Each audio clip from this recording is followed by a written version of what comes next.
en este tipo de congresos, porque a veces pues me figuro que los que con interés y demás han preparado ponencias pues tienen dificultades para verse con tiempo tan limitado. Nosotros tenemos aquí en principio 3 ponencias y yo he recibido hasta esta mañana un total de 9 comunicaciones. Los ponentes están presentes: Roberto Blanco, Eva Martínez Empere, y falta Ignacio González Sarasola, que no ha podido venir por problemas también de vuelo.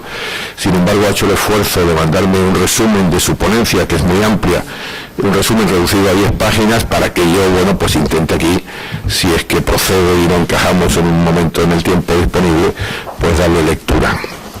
La intención mía es que cada ponencia disponga de alrededor de 20 minutos, con lo cual agotamos 1 hora y nos pondríamos en las 8:15, y luego, pues no sé yo si a todos los comunicantes, pero por lo menos a aquellos que tengan mucho interés en intervenir, podríamos darle pues como 5 minutos para que tuvieran oportunidad de decirnos algo de sus comunicaciones.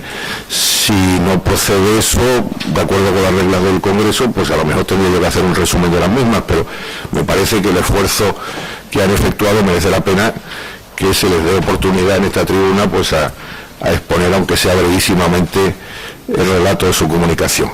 Quizás la petición a los ponentes es que procuren no extralimitar el tiempo disponible.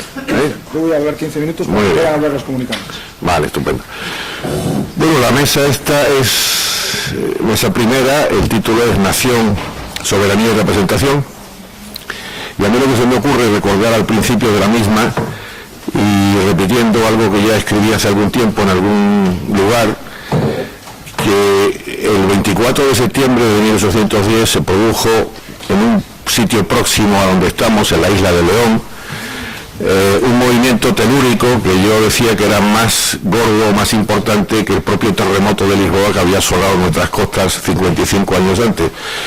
Porque es el momento, a las 12 de la noche del 24 de septiembre de 1810, en que Ramón Lázaro de Dou, catalán, presidente primero de las Cortes, pues firma el decreto de constitución de las Cortes. Y en ese decreto, como quien no quiere la cosa, y o como decimos los juristas, obiter dicta, es decir, el paso, pues se escribirá algo trascendental en nuestra historia. Y es que se va a escribir en ese decreto que se declara nula, de ningún valor ni efecto, la cesión de la corona que se dice hecha a favor de Napoleón, no solo por la violencia que intervino en aquellos actos injustos e ilegales, sino principalmente por faltarle el consentimiento a la nación. Y más adelante, cuando en ese mismo decreto se va a regular la fórmula de juramento que se le va a pedir al Consejo de Regencia, el primer requisito dirá: ¿reconocéis la soberanía de la nación representada por los diputados de estas Cortes Generales y Extraordinarias? Y en ese momento, como quien no quiere la cosa, y de rondón, se estaba colando en nuestra historia constitucional el final del antiguo régimen y el inicio del nuevo, al sustituirse la soberanía real por la soberanía nacional. Por eso, con toda lógica, en los 2 primeros artículos de la Constitución se establecería, en el primero de ellos, que la nación española es la reunión de los españoles de ambos hemisferios; en el segundo, que la nación española es libre e independiente y no puede ser patrimonio de ninguna persona ni familia; y el corolario ineludible de todo ello, que es el artículo siguiente: la soberanía reside esencialmente en la nación y por lo mismo pertenece a esta exclusivamente el derecho de establecer sus leyes fundamentales. Sin embargo, hay que decir que esta inequívoca formulación de la Constitución de Cádiz pues contrastará o será presa un poco de la propia ambigüedad que la existencia de la Constitución de Cádiz genera, porque empieza por un hecho que llama mucho la atención, muy llamativo. Era el hecho de que los sitiados en Cádiz lo eran por un ejército que, con todas las limitaciones que el imperio napoleónico impuso a la revolución, esparcía por toda Europa las ideas liberales. Y sin embargo, los que estaban enfrente hicieron una labor muy curiosa, porque era adoptar y adaptar las ideas del ejército que estaba enfrente, mientras aparentemente decían luchar por lo contrario. Por eso la Constitución de Cádiz va a ser presa de la ambigüedad de su propia existencia, y por eso el propio título preliminar del Argüelles pues va a reflejar claramente que lo que se pretende es simplemente poner al día, pulir un poco las antiguas leyes de la monarquía, etcétera, etcétera, y que no se está, por así decirlo, haciendo un movimiento auténticamente revolucionario. Así que Cádiz va a partir de un inconveniente, que es el de suponer que no existía una solución, que no había una ruptura, sino que seguía existiendo una solución de continuidad, porque no se trataba de hacer una revolución como la que había ocurrido en Francia, regicida y de ruptura, sino de representar un intento posibilista en un contexto en el cual todavía los elementos conservadores, bien reconocidos luego en el manifiesto de los persas y en el Viva las Caenas, distaban mucho de tener una posición irrelevante. Se trata además de un intento teórico, porque es un texto que en sus 3 momentos de vigencia no llegó, digamos, a tener efectividad en la práctica, no llegó a tener vigencia más que 6 años y medio si sumamos los 3 momentos en que estuvo en vigor la Constitución. Pero sin embargo, según yo he escrito también en algún otro lugar, a mi juicio es un texto muy importante porque tiene una bastante influencia, como todos sabemos, en el movimiento constitucional del 19, porque en algunos aspectos, por lo menos desde mi punto de vista, la Constitución de Cádiz destaca bastante, aunque es tributaria naturalmente la francesa, 1791, como así todo el mundo sabe, pero destaca bastante por su modernidad y su anticipación. Y es que, en mi opinión también, los constituyentes de Cádiz fueron muy habilidosos en la manera de formular algunas cuestiones, porque estaban presos, como he dicho anteriormente, de esa situación en la cual tenían que construir lo nuevo diciendo que lo que estaban era remozando lo viejo. Y por eso, en los 3 aspectos fundamentales, como todos sabemos también, que son los elementos nucleares para la existencia de una constitución, de acuerdo con el movimiento constitucional liberal, sobre los que pivotó el paso del antiguo régimen al nuevo, la soberanía nacional, la separación de poderes y los derechos y libertades. En los 2 últimos, derechos y libertad y separación de poderes, la Constitución fue como una constitución de camuflaje. A mi juicio establece una separación de poderes claramente estructurada, pero lo hace al socaire de la organización de los poderes y sin entrar, digamos, en grandes declaraciones. Sin embargo, hay algunos preceptos que sorprenden absolutamente por su modernidad, sobre todo lo que se refiere a la caracterización del Poder Judicial. ¿Y qué decir de los derechos? También vienen muy ocultos. Hay gente que dice que la Constitución de Cádiz no tenía derechos porque no está más que el artículo 4, unas declaraciones muy genéricas. No. La Constitución de Cádiz tiene un catálogo de derechos. Lo que pasa es que hay que leerlos siguiendo 2 aspectos fundamentales. Un artículo fundamental que es el que pone limitaciones al poder del rey, y ahí va a estar un núcleo importante de derechos, y luego otro núcleo muy importante de derechos, enfocándolos no como desde el punto de vista, digamos, dogmático de su formulación, sino pragmático de su protección, encargándole a los jueces, es decir, una y otra vez, sobre todo a los jueces de lo penal, la protección del derecho tal, del derecho cual, etcétera, etcétera. En cambio, ese camuflaje no se da en Cádiz con el tema de la soberanía nacional, con la proclamación de la soberanía, sino que se hace sin ambajes, lo acabamos de ver, fundamentalmente en el artículo 3. ¿Y qué es lo que pasa en esa proclamación de la soberanía? Pues hombre, que si somos conscientes de que tenemos que situar las cosas en su contexto cronológico, y si hacemos abstracción de que evidentemente por ese momento cronológico que se vive, se está todavía años luz a distancia de incorporar instituciones que luego han tenido carta de naturaleza como absolutamente necesarias y irreversibles. Sin embargo, a mí me llama también la atención que la Constitución de Cádiz, al servicio de ese principio básico que no va a ser camuflado de la soberanía de la nación, se va a articular todo un esquema de gobierno representativo. No quiero consumir mucho más tiempo, pero es enormemente llamativo si os fijáis lo siguiente. Si sumamos los artículos, si sumamos en el título tercero de la Constitución, los 6 primeros capítulos se van a dedicar a organizar el gobierno representativo. Es verdad que todo se hace mediante una estructura piramidal. Es verdad que el sufragio es indirecto, es verdad que el sufragio está restringido a los que tengan la condición de ciudadanos, que a su vez se determina en otro artículo de la Constitución. Es verdad que estamos años luz, si estamos del sufragio universal, pues del sufragio femenino. Pero con todo y con eso, al final, Al final lo que se dice, y se ha dicho ante una de las ponencias generales, es que la representación se va a articular en función de distritos o de circunscripciones, que diremos ahora, en base a 70.000 ciudadanos, o de provincias que tengan por lo menos más de 35.000.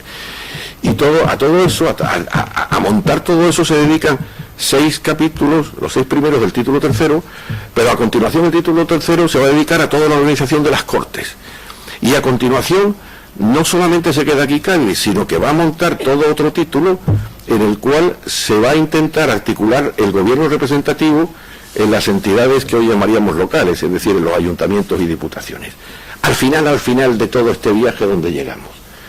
Pues sinceramente, si uno cuenta los artículos, 188 artículos de la Constitución de Cádiz, la mayor parte de ellos directamente y el resto de forma indirecta, se orientan a organizar el gobierno representativo. Es decir, casi la mitad de la totalidad de los artículos de la Constitución de Cádiz.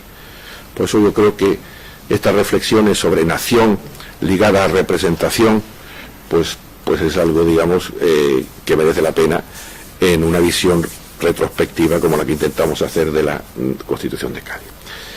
Sobre esto hay preparadas unas ponencias, la primera de ellas de Roberto Blanco, Soberanía y Nación, el Constitucionalismo Revolucionario. La segunda era de Ignacio Fernández Solasola, me la ha mandado, es una ponencia muy densa sobre representación y partidos. Esta mañana me ha mandado unos cuantos folios de resumen por si procede dar lectura a la misma. Y finalmente una ponencia de Eva Martínez Pérez sobre representación y sufragio. Es decir, temas que están muy ligados a esto que yo acabo de comentar. Luego tenemos unas comunicaciones en número de 9, las que yo he recibido, alguna de ellas ni siquiera recibida, pero esta mañana la he bajado de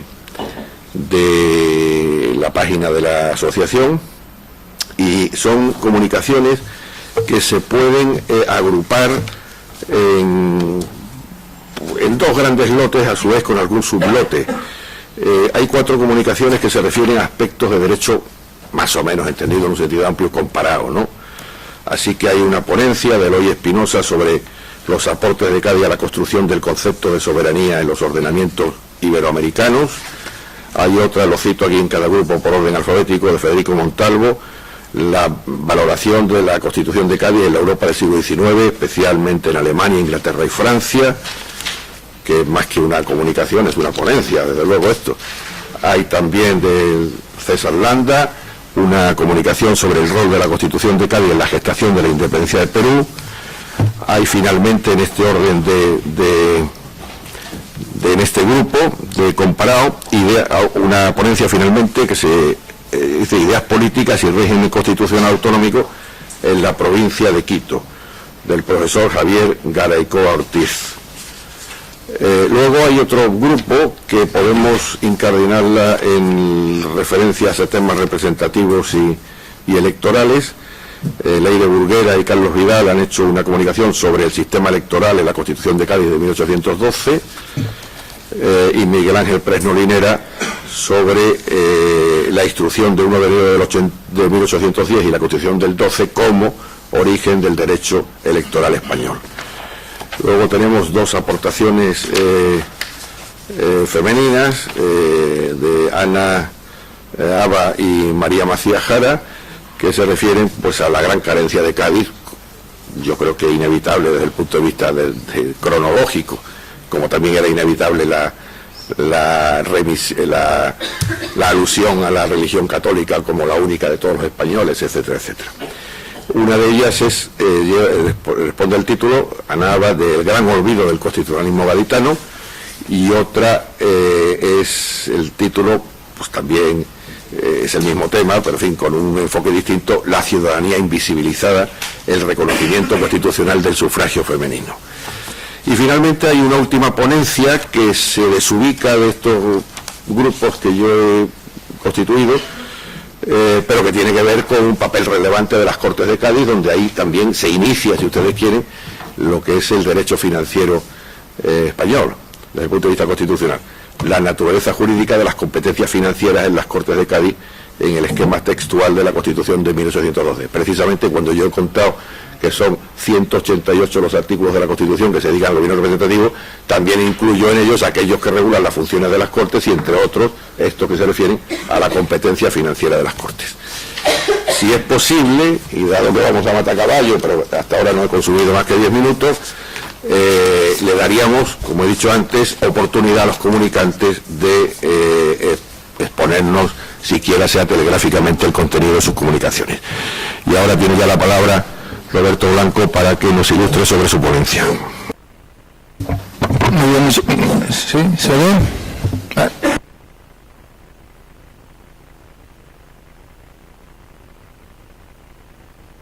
Ahí. ¿En rojo? Sí, el rojo. El rojo es el bueno. Bien. Buenas tardes. Yo quiero comenzar por agradecer a la Asociación de Ecologistas Españoles la invitación para estar hoy aquí. La verdad es que es un placer hacerlo en esta ciudad. Antes de venir me he estado dando un paseo por esta ciudad que parece en realidad Cartagena de Indias, es a lo que se parece esta ciudad, mejor dicho Cartagena, esta ciudad. Y he intentado ver el oratorio de San Felipe Neri. La obra tendría que haber estado acabada en noviembre del año pasado, pero como es obvio no está acabada y por tanto no he podido ver el oratorio de San Felipe Neri. Bien, gracias a todos los presentes. Y como creo que se me ha escuchado decir, voy a ser muy breve para que puedan hablar los comunicantes. Yo creo que merecerá la pena que lo hagan. Han hecho seguro que mucho más esfuerzo, por lo menos que yo, y por tanto creo que es justo que tengan la oportunidad de hablar. Yo solo quiero contar una cosa, expresar una idea, y es hablar de aquello que desde mi punto de vista hace singular a la Constitución de Cádiz en el contexto del constitucionalismo español de los dos primeros tercios del siglo XIX. De hecho, en realidad, de aquello que hace singular al constitucionalismo revolucionario, que se reduce a tres constituciones en Europa: la española de 1812, la francesa de 1791, la del 93 no estuvo en vigor, como ustedes saben perfectamente, y la del 95 es otra cosa en Francia, y la portuguesa de 1822, mucho menos conocida, pero que es la más radical de todas ellas. De las tres, de este grupo de constituciones, la más radical sin duda es la portuguesa del 22, muy poco conocida, que se puede consultar, por supuesto, con facilidad en algún texto portugués que recoge los textos constitucionales, y sobre todo se puede consultar en la web. En la página del Instituto Cervantes está ahí el texto, que es un verdadero prodigio de texto constitucional. ¿Qué es lo que singulariza a Cádiz? Porque José Luis se refería a aspectos de Cádiz, la Declaración de Derechos, por primera vez, frente a la idea del privilegio feudo-estamental, la independencia del Poder Judicial, que lleva a un diputado a proponer que se depure a los jueces antes de que se proclame el principio de inamovilidad judicial, porque dice, como estos son todos jueces del antiguo régimen, si no los depuramos, si no los, como diríamos en Galicia, si no los peneiramos antes, si no los pasamos por un cedazo, pues nos vamos a encontrar con que están administrando justicia los enemigos del régimen constitucional, y propone que se depure. Hay un debate magnífico y un debate interesantísimo que finalmente rechaza la propuesta. La independencia judicial, por tanto, todo el capítulo de justicia es un capítulo importantísimo.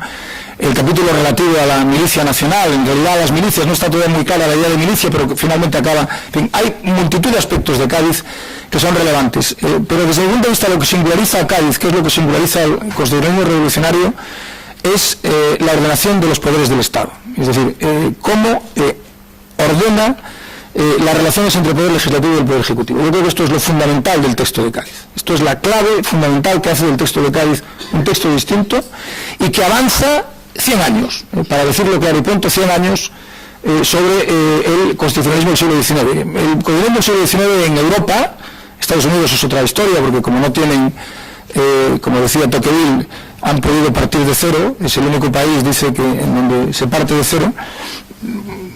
Organizan su poder ejecutivo de otra manera y por tanto su dinámica es distinta, pero en Europa todo el siglo XIX está dominado por una gran confrontación, que es la confrontación entre el rey y el Parlamento, que se resuelve en algunos lugares, básicamente en Inglaterra, a favor del Parlamento y a través de la fórmula de la monarquía parlamentaria, y en otros, como en Francia, a partir de la Tercera República, a favor de la República, y que no se resuelve en algunos sitios como España durante todo el siglo XIX, que acaba dando lugar a un régimen de parlamentarismo invertido, que es el régimen de la Restauración, que es el más largo de los que están vigentes en España, desde 1876, como saben, como sabéis, hasta el año 23, con la editorial Primo de Rivera. Por tanto, lo sustantivo de Cádiz es es cómo ordena la relación entre el poder legislativo y el poder ejecutivo. Es decir, cómo convierte al rey en nada. Esto es lo sustantivo de Cádiz. El rey no es nada en Cádiz. Lo decía muy bien Carlos Marx, que tenía mucho olfato, digamos que tenía un olfato selectivo, poco olfato para unas cosas y mucho olfato para otras, y en sus artículos sobre España, que publicó Ariel hace muchos años, cuando todavía esos libros se vendían en las librerías, artículos sobre España de los años 50, publicados en periódicos ingleses de los años 50, Marx dice, el aspecto más llamativo de la Constitución de Cádiz es la obsesión por limitar el poder del rey. Claro, los gaditanos no eran tontos, no eran feministas, pero no eran tontos, ¿eh? Ellos sabían perfectamente en dónde estaban en el mundo en que estaban, claro. Cuando discuten, es un paréntesis, cuando discuten en relación con la ponencia de Sangüés, el profesor Néstor Sangüés, cuando discuten si los castas, es decir, los españoles que tenían antecedentes de África, es decir, los que tenían sangre negra, para entendernos, sangre no sangre pura blanca, debía ser tenidos en cuenta a la hora de calcular la representación. Hay un diputado que dice, hombre, como sigamos ampliando la base de la representación, vamos a tener en cuenta incluso a las mujeres. En esto, el taquígrafo, que ustedes sabéis que ya había taquígrafos en Cádiz, y sabéis que en el año 1870 un impresor que debería de tener una estatua en cada ciudad de España, que se llama José Antonio García, publicó una obra magna que es todos los diarios de los señores de las Cortes. El taquígrafo anota entre paréntesis grandes gritos, no, eso nunca. Es decir, que efectivamente los diputados de Cádiz eran lo que eran, ¿no? Sabían hablar perfectamente en latín, sabían francés, sabían inglés, los que se habían exiliado en Inglaterra leían perfectamente a Tácito, pero claro, lógicamente eran hombres de su época. Bien, y eran hombres de su época en todo, ¿no? Eran hombres de su época en todo, y eran hombres de su época también en eso, ¿no? Por lo tanto, los constituyentes a quien tenían miedo era al rey, porque el rey era un imbécil, el rey era una cosa lamentable, era un necio. Ahora he estado viendo, he entrado un ratito, en el laboratorio no se puede, pero en el Museo de las Cortes de Cádiz sí se puede, y está allí, yo creo que mal colocado. Yo no lo colocaría, en el Museo de las Cortes no colocaría unos retratos del rey Fernando VII, o los colocaría en un sitio especial, ¿no? Pero en fin, está allí el rey Fernando VII. Lógicamente los diputados sabían que el enemigo era el rey, y por lo tanto lo que hacen es cargarse al rey. Lo que hacen es eliminar al rey del proceso político, y lo hacen básicamente de tres maneras. La primera es menos significativa, aunque se ha hecho más insistencia en ella. Le niegan el veto, dicen, el rey no puede vetar. Tiene un veto suspensivo, pero el veto suspensivo no es el veto. El veto suspensivo lo que te permite es dilatar en el tiempo el proceso de aprobación de una ley. Es cierto, es mejor tener veto suspensivo que no tenerlo, pero lógicamente el veto suspensivo no es el veto real, el veto de verdad del siglo XIX en España y en toda Europa. En esto no es peculiar España. España es igual que toda Europa. Es igual que toda Europa. Solo es distinta que Suecia y que Noruega, que van por libre, van en otra cosa, van en otro paquete. Pero es igual que Francia, es igual que, por supuesto, mucho más avanzada que Italia, que no existe en esa época, ¿no? Ellos están preocupados con reducir el papel del rey, por lo tanto le quitan el veto, le dan un veto suspensivo, que consiste en que transcurridas dos legislaturas, dos reuniones de Cortes, la ley se entiende aprobada automáticamente y firmada automáticamente por el rey. Por tanto, el rey, desprovisto del veto, pues como lo diría después Jelinek, ¿no? Que un rey que carece de veto es en realidad un jefe de república coronado, ¿no? ¿Qué es lo que hacen los constituyentes de Cádiz, ¿no? En realidad los constituyentes de Cádiz hacen eso. Dicen, como esto no nos podemos fiar de él porque es un individuo que es un traidor, y lo demostraría de manera palpable en 1814 derogando y declarando nullos de ningún valor ni efecto todos los decretos de estas Cortes, que se quiten del medio del tiempo como si no se hubieran aprobado jamás, dice el rey. En realidad lo que quería era laminar toda la labor de las Cortes, como si no hubieran existido nunca, como si estos individuos que se reúnen allí en Cádiz no hubieran estado en la historia de España, ¿no? El rey es eliminado de la Constitución, como digo, a través del veto suspensivo, y es eliminado de la Constitución a través, y lo veremos ahora, a través de la ordenación de los poderes en relación con las Cortes.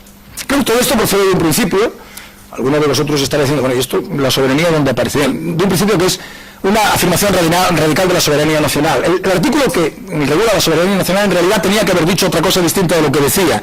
Tenía que haber dicho la soberanía reside esencialmente en la nación y por lo mismo pertenece a esta exclusivamente el derecho a establecer sus leyes fundamentales, y el texto del proyecto añadía y adoptar la forma de gobierno que más le convenga. Esto añadía el texto del proyecto. El Esto el proyecto dejaba claro que las Cortes tenían la capacidad de adoptar la forma de gobierno, es decir, la monarquía o la república que más le convenga. El texto saltó, obviamente, en el debate, pero lo defendieron algunos diputados, y algunos diputados lo defendieron con palabras brillantes, ¿no? Como siempre, las más brillantes son las del conde de Toreno. El mismo conde de Toreno que luego hará unos discursos farragosos o argüelles, ¿no? Pero en esa época era realmente impresionante. Dice, esencialmente expresa que este derecho coexiste, ha coexistido y coexistirá siempre con la nación mientras no sea destruida. Envuelve además esta palabra esencialmente la idea de que es innegable y cualidad de la que no puede desprenderse la nación como el hombre de sus cualidades físicas, de las que no puede, como el hombre de sus cualidades físicas, porque nadie en efecto podría hablar por mí, respirar por mí, así jamás delega el derecho y sí solo el ejercicio de la soberanía. Y Toreno dice, cuando acepta suprimir ese apartado del artículo por, diríamos, razones de pragmatismo político, dice, si la nación puede establecer sus leyes fundamentales, igualmente podrá establecer el gobierno, que no es más que una de esas leyes fundamentales. Solo por esto convengo con su opinión, la de Aner, que defendía la posición contraria, y no porque la nación no pueda ni deba. La nación puede y debe todo lo que quiere. Bien, comparar lo que se dice en Cádiz con lo que se dirá después, ya no en el 45, en el 37, todo el largo tramo que va desde el feliz fallecimiento, feliz salvo para él, claro está, de Fernando VII hasta el año 1869, bueno, pues lo que se dice en Cádiz es verdaderamente sorprendente, ¿no? Pero, insisto, la idea fundamental no es el veto, esto no es la clave. La clave es que el rey no pueda hacer lo que hacen todos los monarcas constitucionales durante todo el siglo XIX para controlar la dinámica del proceso político, que son básicamente dos cosas. Convocar las Cortes, suspenderlas y disolverlas, básicamente disolverlas, esta es una de las piezas absolutamente fundamentales, y evitar que las Cortes se convoquen de manera automática. Es decir, allí donde no hay convocatoria automática de Cortes, y allí donde el rey puede disolver, el rey controla absolutamente el proceso político. Y el rey puede hacer algo fundamental, que es que cuando hay un enfrentamiento entre el Ejecutivo y el Legislativo, lo resuelve a favor del Ejecutivo de manera sistemática. ¿Cómo? Disolviendo las cámaras y convocando nuevas elecciones. Esto es lo que ocurre en toda Europa durante todo el siglo XIX, con la excepción de Inglaterra, en donde poco a poco se irá imponiendo el principio parlamentario, y en los países nórdicos, que como digo, van en un paquete aparte. Por tanto, la clave de todo el edificio constitucional, ahora lo vamos a ver en las palabras de nuevo, creo que de Toreno, la clave de todo el edificio constitucional reside fundamentalmente en el hecho de que el rey no pueda convocar las Cortes. Fijaros, durante el largo tramo del 30 y tantos, 40 y tantos, ocurre con mucha frecuencia esto. Se convocan Cortes, se convocan elecciones, por supuesto por sufragio restringido con el 2%, o 2 y pico por ciento de la población que vota, o 0 y pico por ciento en el 30 y tantos, se reúnen las Cortes y se discuten los poderes de los diputados y el rey las suspende. La reina gobernadora las suspende. Y no hay Cortes. Bien, o sencillamente no se convocan. ¿Qué ocurre en Cádiz? Ocurre en Cádiz que la convocatoria se produce automáticamente en un periodo del año y tienen que estar reunidas durante 3 meses de manera segura, de manera ex lege, es constitución, para decirlo en sentido estricto. Y por lo tanto el rey no tiene la posibilidad de evitar que se reúnan las Cortes, no tiene la posibilidad de evitar que se reúnan las Cortes, ni puede, y esta es la clave, suspenderlas, ni puede disolverlas. Por tanto, si hay un enfrentamiento entre el rey y las Cortes, esto, bueno, pues no hay más forma de resolver el enfrentamiento que el ministerio ceda la posición. Alguno me dirá, hombre, esto es una manera de verlo peculiar, ahora veréis que no. Es interesante, y quien mejor lo cuenta, obviamente a favor de la monarquía constitucional y no de la parlamentaria, que mejor lo cuenta es Constant, ¿no? Benjamín Constant, en el curso de política constitucional de los años 30, a finales de los años 20, principios de los 30, hablando de la Charte francesa de 1814, hay un momento en el que está discutiendo si debe o no el rey poder disolver las Cortes, y afirma el Parlamento y dice que sí, con toda claridad puede disolver, y lo explica con una claridad meridiana. Dice, en realidad, si no puede disolver, lo que ocurrirá será que se verá obligado a cesar al gobierno, y si el Parlamento se atribuye la capacidad y la potestad de cesar, se atribuirá antes o después la potestad de nombrar. Quien tiene la potestad de cesar, tiene la potestad de nombrar. Bien, alguien podría decirme, bueno, efectivamente este es el esquema, el rey tiene un veto suspensivo, el rey no disuelve, el rey no suspende, el rey no puede convocar porque la convocatoria es automática, el rey no participa en la reforma de la Constitución, no se sanciona la reforma constitucional. Es decir, el rey no puede evitar la reforma constitucional, por ejemplo, que decidiese eliminar a la propia monarquía. Pero es que la Constitución de Cádiz estuvo vigente un periodo, que fue el trienio, y con esta idea termino para ajustarme estrictamente a los 15 minutos y que puedan hablar nuestros, seguro que esforzados comunicantes.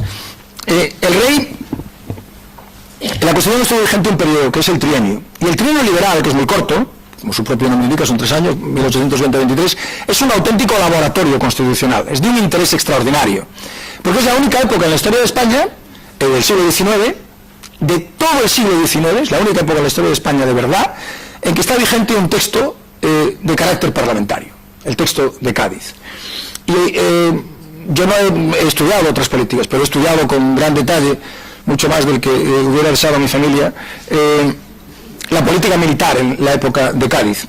Claro, la política militar es decir, la política en la época del trienio, porque la política militar es un elemento central de la política, ¿no? Y al estudiar la política militar se comprueba que cuando hay un conflicto, y he estudiado varios, cuando se decide disolver el ejército de la isla, es decir, el ejército de Riego que se había sublevado en las cabezas de San Juan, y sobre todo cuando el rey decide nombrar al capitán general de Castilla Nueva, al marqués de las Amarillas, que era un auténtico animal, era un individuo que estaba claramente a favor de las... hay un episodio que se puede seguir en los diarios de sesiones de las Cortes hora a hora, es decir, con espacios de 4 horas, exposiciones que se van enviando el rey y las Cortes con espacios de horas, en donde hay un enfrentamiento sobre lo siguiente, y con esta, diríamos, contándoos esta historia termino. El rey nombra al capitán general de Castilla, al marqués de las Amarillas, pero lo nombra sin refrendo del ministro, ¿sí? Sin refrendo del secretario del despacho de guerra. Por tanto, el conflicto en primer momento es un conflicto estrictamente jurídico, porque el nombramiento real está hecho sin un referendo ministerial, y por tanto, sin referendo ministerial no es válido, porque la Constitución establece que todas las órdenes del rey deben ser refrendadas por el ministro competente, ¿no? Por el gobierno. Bien, finalmente el rey, ante las exposiciones repetidas de las Cortes, cede y decide someter a refrendo ministerial su orden de nombramiento del capitán general, y esto se somete a refrendo ministerial. Pero una vez que se ha sometido a refrendo ministerial, las Cortes dicen que no quieren. Que aunque esté refrendado, no quieren el nombramiento, que no quieren sencillamente que el rey atienda a la letra de la Constitución, sino al espíritu de la Constitución. Y os leeré ahora la última exposición, y con eso terminaré, la última exposición que envía las Cortes al rey, que es la exposición en la que se habla de una monarquía que es una monarquía claramente parlamentarizada, en la que no solo se exige al rey responsabilidad jurídica, sino responsabilidad penal, diríamos, o responsabilidad por los actos que comete contra la Constitución, sino responsabilidad política ante lo que se llama el Tribunal de la Opinión Pública, ¿no? Bien, este es un esquema que no funciona durante todo el siglo XIX, y esto es lo que hace realmente singular a Cádiz, y eso es lo que hace que odien a Cádiz los diputados, primero moderados y luego conservadores, que no puedan ver a Cádiz, que no se quiera ver ni delante las Cortes de Cádiz. Eso es la Constitución de Cádiz, es lo que hace que las constituciones revolucionarias sean constituciones totalmente distintas a todas las que se aprobaron luego durante el periodo del siglo XIX. La exposición es una exposición del 25 de noviembre, en la que dice lo siguiente, los diputados que le envían la exposición al rey: la Constitución política de la monarquía da a vuesa majestad el poder ejecutivo, cuyas funciones desempeña con el auxilio del Consejo de Estado y por medio del Ministerio. Estas dos corporaciones tienen sobre sí toda la responsabilidad, no solo de las infracciones de ley que cometan, sino otra mucho mayor y más terrible ante el Tribunal inflexible de la opinión pública, por el acierto o desacierto en las providencias del gobierno y en la elección de los funcionarios públicos que las han de ejecutar. En los sistemas representativos llega hasta tal punto la responsabilidad que el Ministerio cae necesariamente si llega a perder la votación de algún asunto grave en el cuerpo legislativo. De aquí nace una diferencia esencial entre un ministerio constitucional y un gobierno absoluto, que no tiene más responsabilidad que la de complacer al que manda o a sus favoritos. Y de aquí nace también, por lo mismo, la necesidad de que vuesa majestad no deje de interponer jamás ante el trono, el Consejo de Estado y los ministros a ninguna otra persona que solo llevaría en sus consejos las miras del interés personal o de la corporación a que perteneciera. Pero la marcha natural del sistema en tiempos tranquilos no basta ya para curar las llagas profundas que ha abierto la desconfianza de la opinión pública, que solo se tranquilizará cuando vea rodeada a vuesa majestad de las personas más desinteresadas y más adictas al sistema constitucional. Buenas tardes.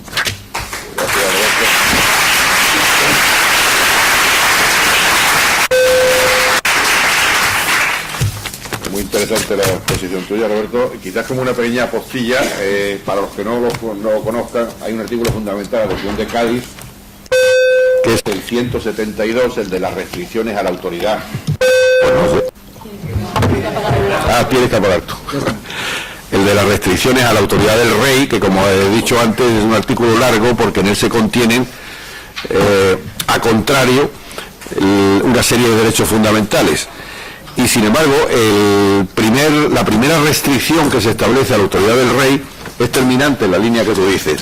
No puede el rey impedir bajo ningún pretexto la celebración de las Cortes en las épocas y casos señalados por la Constitución, ni suspenderlas ni disolverlas, ni en manera alguna embarazar sus sesiones y deliberaciones. Los que le aconsejasen o auxiliasen en cualquier tentativa para estos actos son declarados traidores y serán perseguidos como tales. La primera de las restricciones a la autoridad del rey.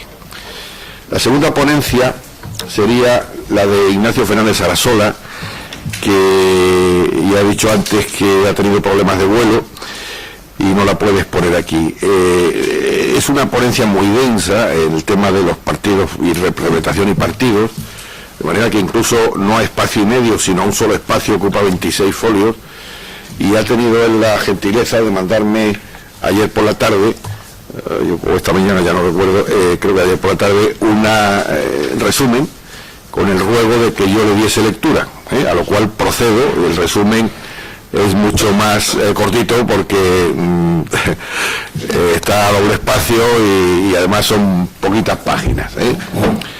Partidos políticos y representación. Durante la etapa gaditana no es posible hablar de auténticos partidos políticos y de resultas tampoco de su incidencia en el sistema representativo. Aún así, este tema puede abordarse desde una perspectiva distinta, el análisis del concepto de partido, una perspectiva que a su vez arroja luz sobre los motivos que llevaron a desconocer los partidos en los orígenes del constitucionalismo español. Tres son las fases que podemos diferenciar en la evolución de la idea de partido en España. Una primera, que abarcaría el último tercio del 18, podría calificarse como de reconocimiento de los partidos como instituciones propias de otros países. Una segunda, que sería el periodo de la Guerra de la Independencia, estaría caracterizada, según el ponente, por el silencio y el rechazo de los partidos. Y finalmente una tercera etapa, que ya incluiría el trienio liberal, que es el momento en que se evoluciona de ese rechazo inicial de los partidos a su aceptación.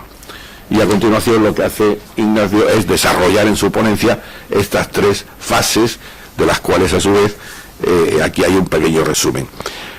La primera fase, pues recuerda él que ya en la primera edición del Diccionario de Autoridades de 1737 se recogían dos acepciones de partido como decisión ideológica. Así definía partido como parcialidad o coligación entre los que siguen una misma opinión e interés, y una segunda acepción como conjunto agregado de personas que siguen y defienden una misma sentencia, opinión o dogma. Ciertamente en el siglo XVIII existieron acusadas escisiones políticas entre las clases ilustradas. Tal es el caso, por ejemplo, de la división entre golillas y aristócratas, o entre los novadores, partidarios del enciclopedismo, y los apologistas, que con Juan Pablo Forner a la cabeza defendían las tradiciones patrias y la historia nacional. Aún así, estas divisiones nunca se consideraron partidos, y de hecho el uso de tal término, nos recuerda el ponente, para referirse a los citados grupos resulta excepcional. Las primeras referencias a los partidos en el 18 español no los contemplan, pues, como realidades existentes en nuestro país, donde obviamente no se daban los presupuestos mínimos para el reconocimiento de los partidos, no había sistema representativo ni había derecho de asociación, pero sí se percibieron como realidades presentes en otras latitudes, muy particularmente en Inglaterra. Desde esta perspectiva, la idea de partido es tributaria del concepto de constitución aristotélica que entonces se manejaba. Los partidos aparecían como instituciones características del sistema político y social, es decir, de la constitución de otras naciones, y por lo tanto no trasladables a España. A continuación, bueno, pues me van a permitir ustedes que por problemas que tenemos de tiempo, él sigue explicándonos y estableciendo una serie de autores y de anécdotas sobre cómo, digamos, este reconocimiento de los partidos era ad extra, hacia fuera, pero no en el interior de España, para llegar a la segunda, digamos, parte de su intervención, que es cuando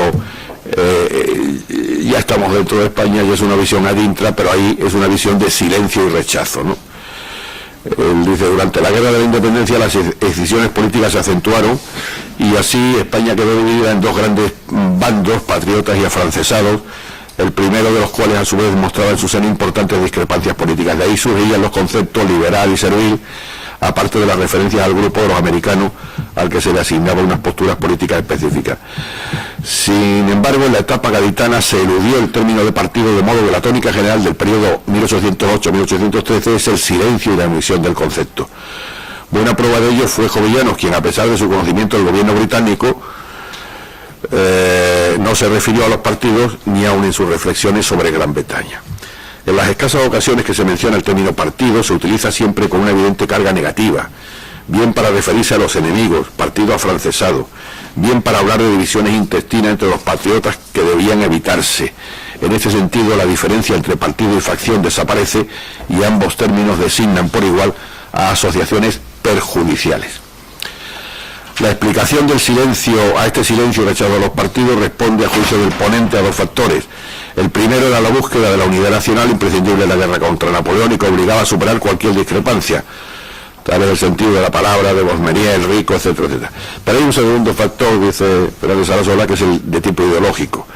Si nos centramos en los liberales, vemos cómo estos operaban con una mentalidad binaria poco compatible con el reconocimiento de los partidos. En efecto, para el liberalismo español solo cabía la nación y el individuo, y cualquier grupo intermedio se consideraba disgregador. Y en apoyo de esto, pues cita aquí algunas palabras de Miguel Agustín Argüelles o del diputado chileno Miguel Riesgo, que dice, por ejemplo, Miguel Riesco, que a diferencia de las constituciones francesas y suecas, el texto gaditano era expresión de una voluntad nacional unitaria, y en cambio las constituciones francesas y suecas son obras de una facción concebida en horas y aceptada en minutos y destruidas cuando lo era el partido que las había procurado. Y finalmente la tercera fase del rechazo a su aceptación, pues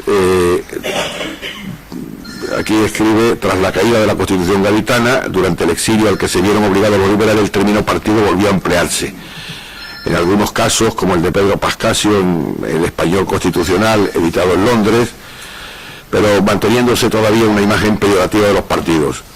Pero en otros se aprecian ya una serie de matices novedosos. Por ejemplo, así sucede con Flores Estrada en su obrita, la representación a Fernando VII en defensa de las Cortes, donde, entroncando con el 18 español, vuelve a diferenciar entre facción y partido.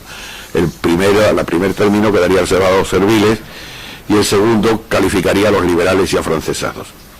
De este modo trataría de diferenciar entre los opositores de la libertad, que serían los serviles, y quienes, a pesar de su discrepancia, eran partidarios, lógicamente, de un régimen de libertades. De este modo volvía a diferenciarse ahora ya el término facción, que sería el que tenía contenido peyorativo, y el de partido, que ya empezaría a tener una carga semántica positiva. Y a continuación, y les hago gracia, aunque probablemente al ponente no le haga gracia a su vez de leer el resto de la exposición, que tiene que ver con cómo todo esto se va desarrollando a lo largo del trienio liberal, con una serie de anécdotas y que complementarían un poco algunas de las que tú has contado y demás y tal, y que bueno, que tienen desde luego interés y merecen la pena que ustedes la lean en el texto de la ponencia, porque está colgada en la página de la asociación, y por lo tanto yo ahora puedo permitirme el lujo de ganar tiempo la medida de lo posible y dar por finalizada la exposición de la ponencia de Fernández Sarasola. Muchas gracias.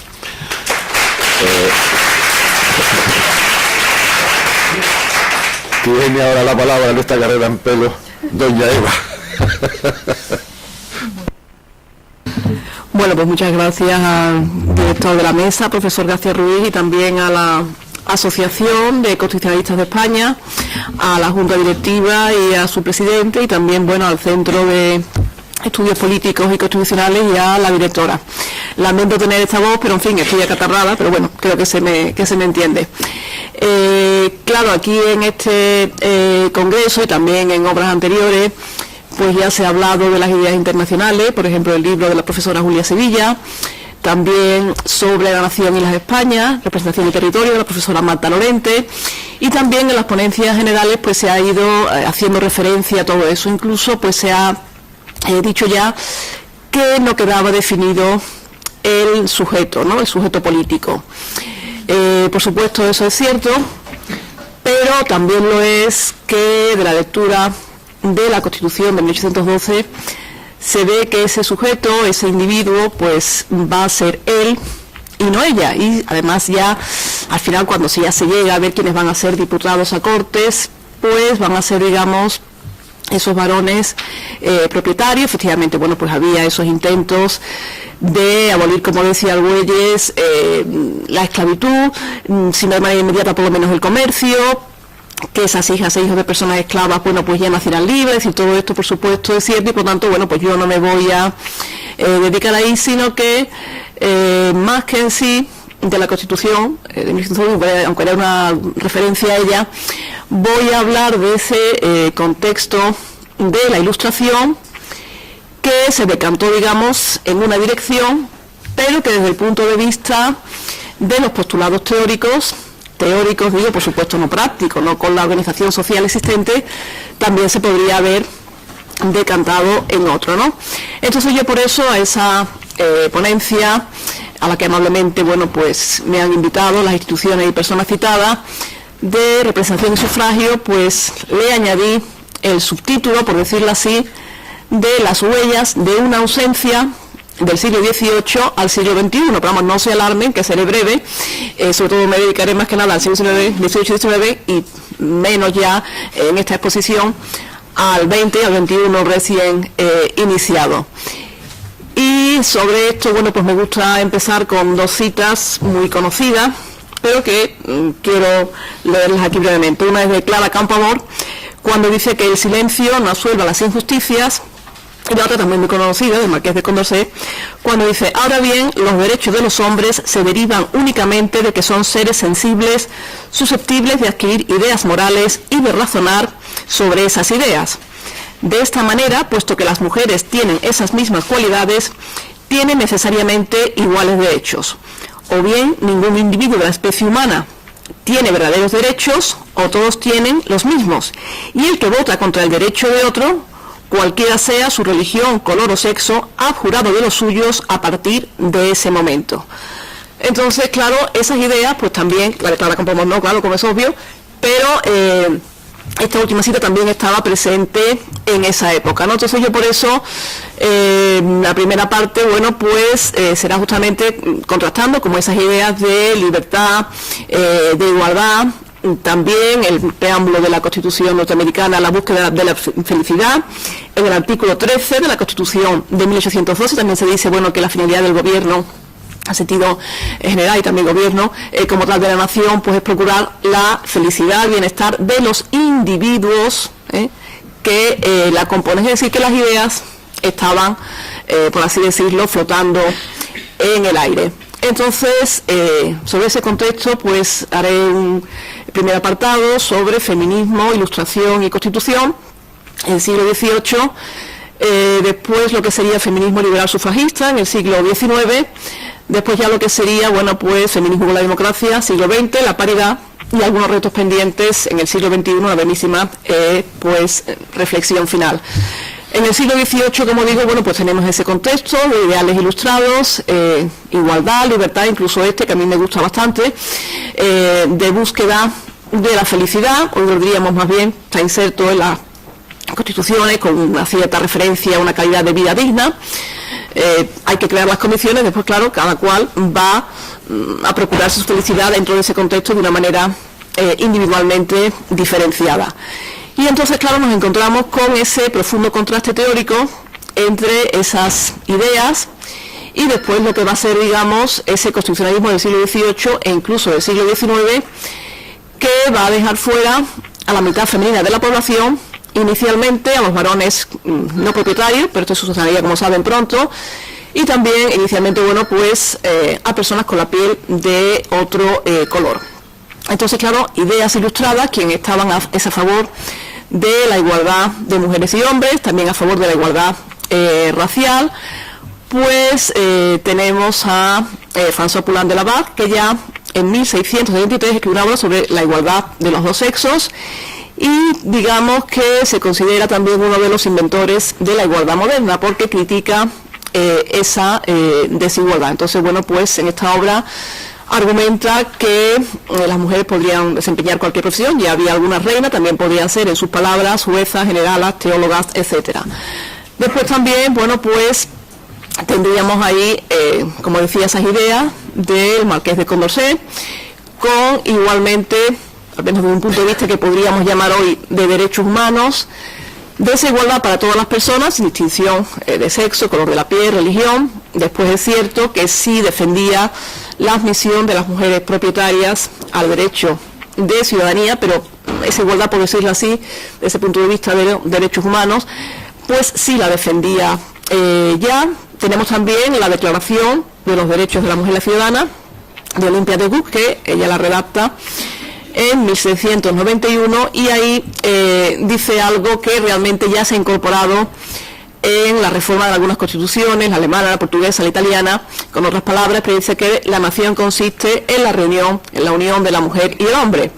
También ella, pues, defiende esa igualdad de mujeres y hombres, también la igualdad, racial. Critica igualmente, pues, la esclavitud, que incluso obras de teatros en contra de la esclavitud, y como saben, bueno, pues por ser moderada, fue guillotinada bajo el terror. También sabéis que cuando se lo encerraron en la cárcel y que, bueno, se dice que se suicidó, que lo pudieron a lo mejor asesinar ahí dentro para no ejecutarlo en público. Eso no me voy a extender por ahí, ¿no?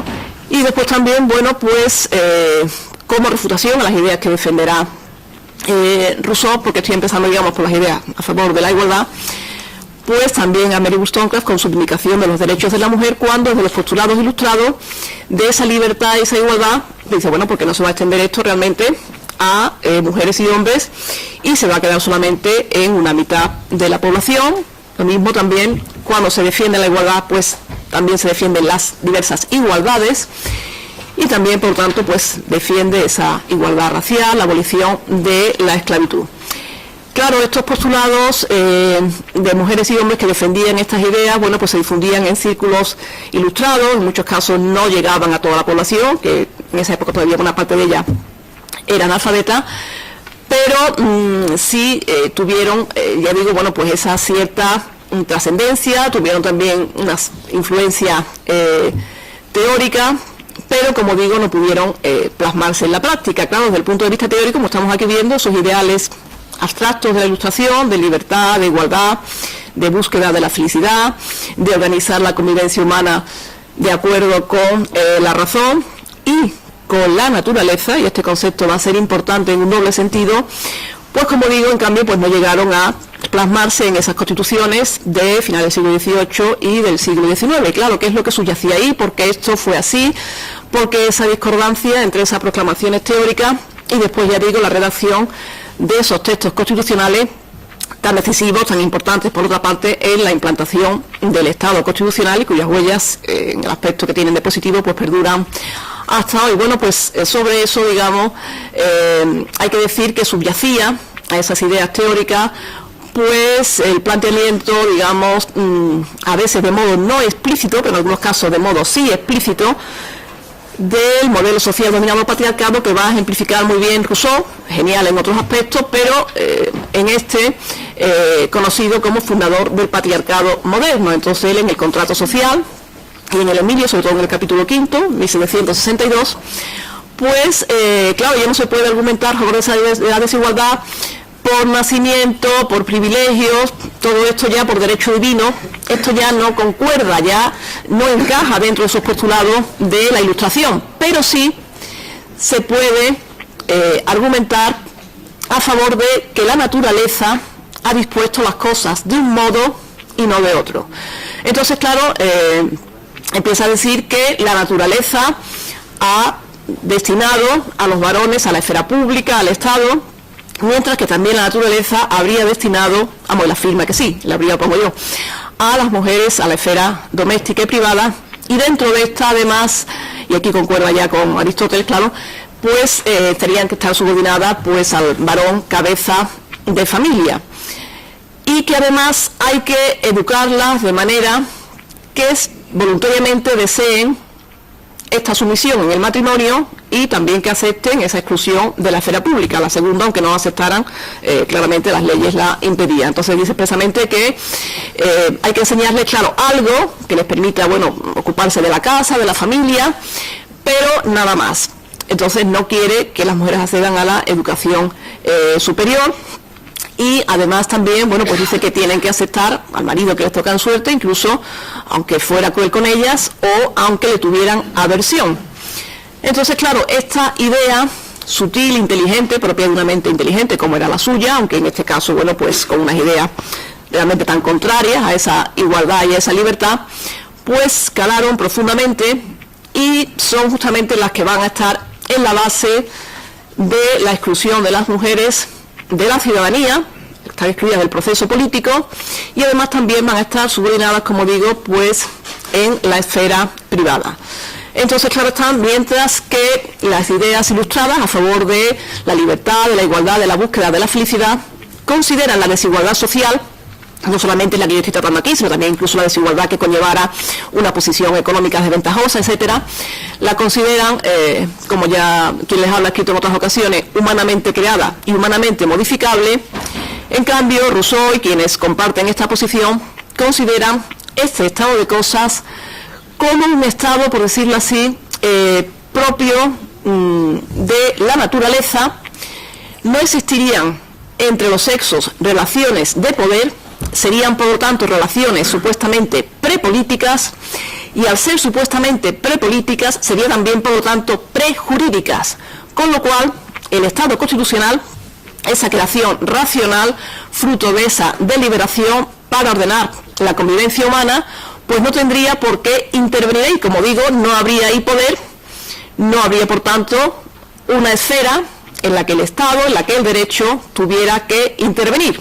La argumentación, evidentemente, aunque sea terrible, está bien construida hasta el punto de que consiguió calar. Claro, a esto subyacía también otras cosas que él mismo criticaba, y es el prejuicio hacia las mujeres nobles en el antiguo régimen, que sí habían podido hacer la educación en sus casas. Recuerden a la excelente física y matemática Emilia de Chatelet, entonces, y otras mujeres. Entonces, claro, más libertad también de costumbres en la vida privada.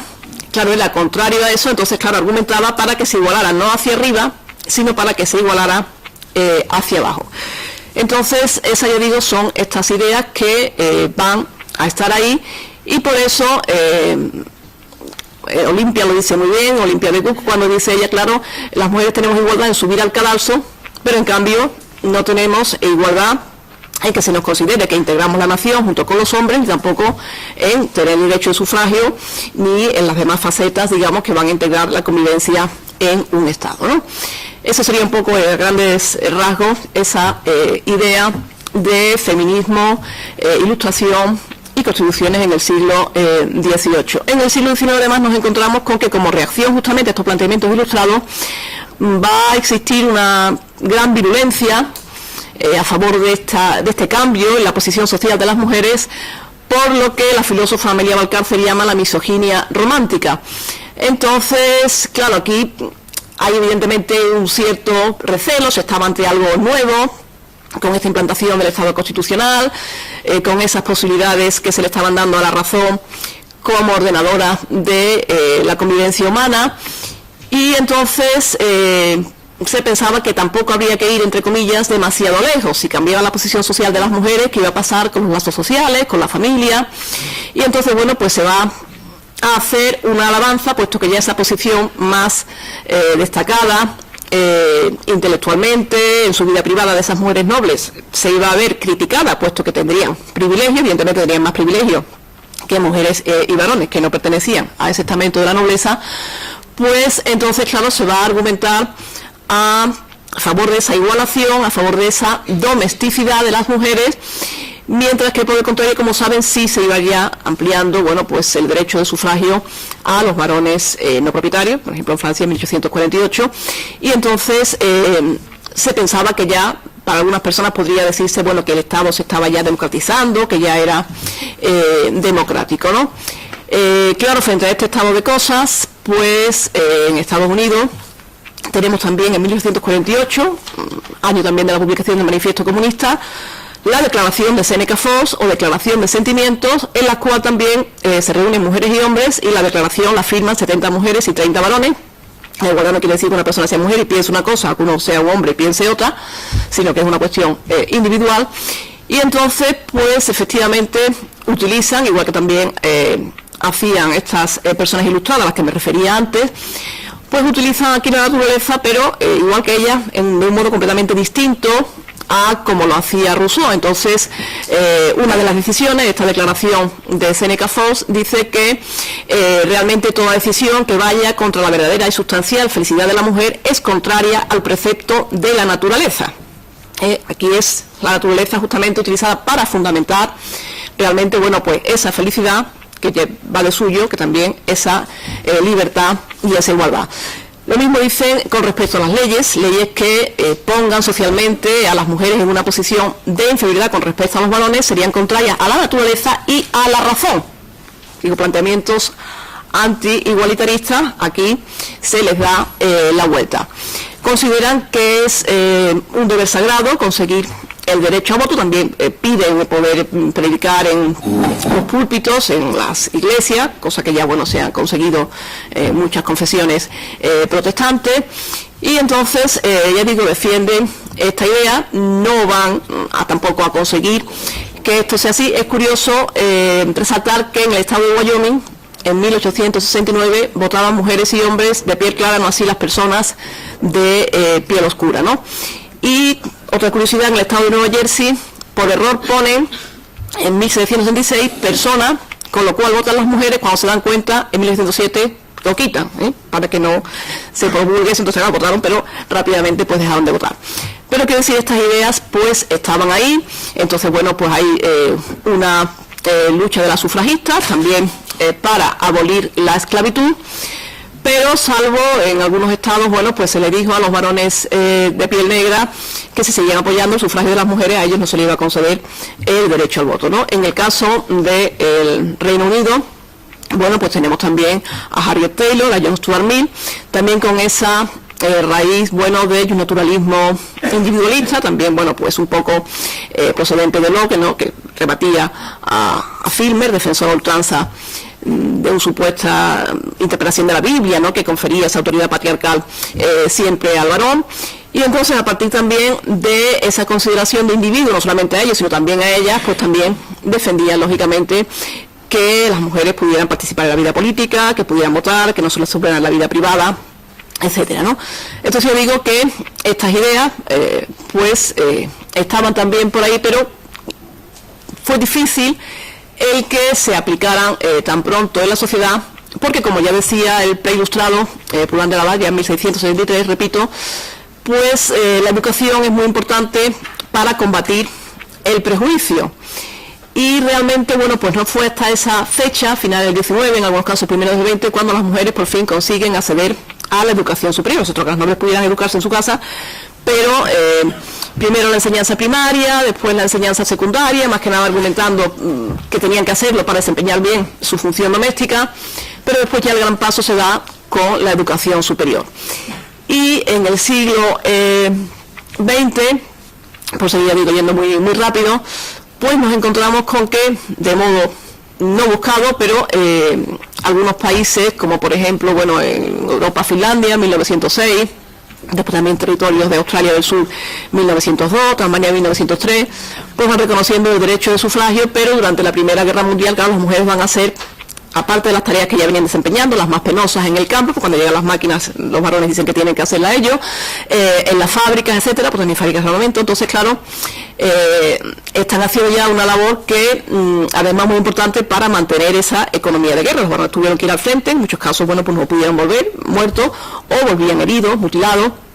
Entonces, claro, algunos países, bueno, pues ya le van reconociendo por fin, tras toda esa lucha pacífica, el derecho de sufragio. Por ejemplo, Noruega en 1913, Suecia en 1921, y bueno, Alemania es más conocido en el 18, etcétera, ¿no? Bueno, Reino Unido también en el 18, Estados Unidos en 1920 a escala federal. Entonces ya se les va reconociendo, aunque después de la guerra se intenta que vuelvan a casa. En la etapa de entreguerras me salto las dictaduras, evidentemente. En la Segunda Guerra Mundial lo mismo, otra vez vuelven a llamarlas para que se ocupen de esa materia del país, esa economía, mientras que los varones están en el frente.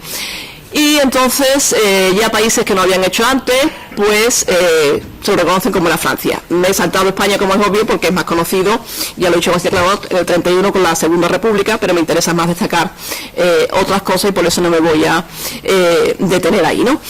Y entonces, como digo, esos países que no lo tenían, Francia en el 44 y de modo bastante reluctante, Suiza en 1971, pues por fin las mujeres conquistan ahí el derecho al voto. Entonces también, después de la Segunda Guerra Mundial, como ya muchas mujeres estaban en otros empleos que no eran tan duros, tan penosos, pues se produce intentos de que las mujeres vuelvan a casa, que incluso se ven, y lo digo a título simplemente así anecdótico, en el cine norteamericano, películas de los años 50, pues como por ejemplo Orgullo contra Orgullo, pues se intenta que la mujer no tenga una profesión, en este caso la diseñadora de moda, sino, bueno, pues no quiere casarse, quiere que ella esté en casa, mientras que había, bueno, pues mujeres mucho más individualistas, en el buen sentido, en la etapa de los años 30, de los años 40, pero aquí no interesa. Claro, tenemos también un hito, que es la Declaración Universal de los Derechos Humanos, en 1948, entonces ahí se proclama la igual dignidad de cada persona y su igualdad de derechos y deberes.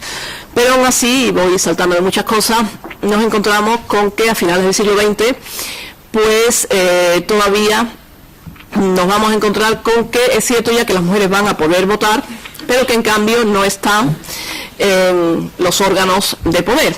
Entonces, bueno, ahí va a haber una normativa, que no voy a decir aquí ahora, de Naciones Unidas, en el sentido de la Unión Europea, y se va también a reclamar el que se puede repensar la democracia, no estamos en el fin de la historia, como decía Nemo Diluso Fukuyama, y entonces, pues por eso se va a introducir la paridad. Es decir, que mujeres y hombres compartan el poder político para poder transformar la vida.